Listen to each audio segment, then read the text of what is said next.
দেশের বাইরে আমার কোনো ঠিকানা নেই, এটাই হলো আমার ঠিকানা। দেশের রাজনৈতিক অঙ্গনকে অভিভাবক শূন্য করে চলে গেলেন দেশের প্রথম নারী প্রধানমন্ত্রী, বিএনপির চেয়ারপারসন বেগম খালেদা জিয়া। ইন্না লিল্লাহি ওয়া ইন্না ইলাইহি রাজিউন।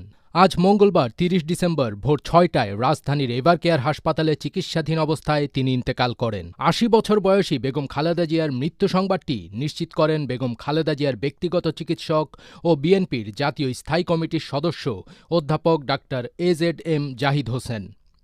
বিএনপির চেয়ারপারসনের প্রেস উইং এক বার্তায় জানায়, মরহুম বেগম খালেদা জিয়ার জানাজার সময়সূচি পরবর্তী সময়ে জানিয়ে দেওয়া হবে।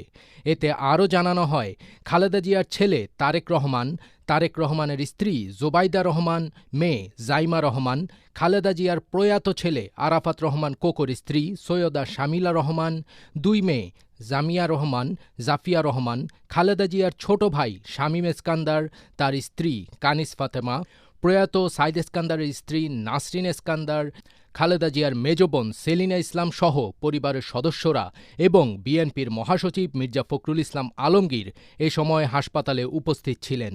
সাবেক এই প্রধানমন্ত্রীর মৃত্যুর খবরে তাৎক্ষণিকভাবে শোকের ছায়া নেমে আসে।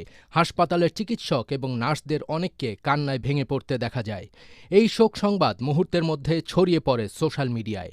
অনেকেই শোক প্রকাশ করে পোস্ট করছেন। খালেদা জিয়া দীর্ঘদিন ধরে হৃদরোগ, ডায়াবেটিস, আর্থাইটিস, লিভার সিরোসিস, কিডনির জটিলতাসহ নানা শারীরিক জটিলতায় ভুগছিলেন।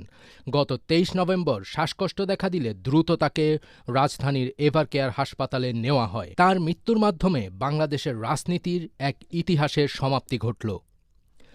ফজবির তাজ, এটিএন বাংলা।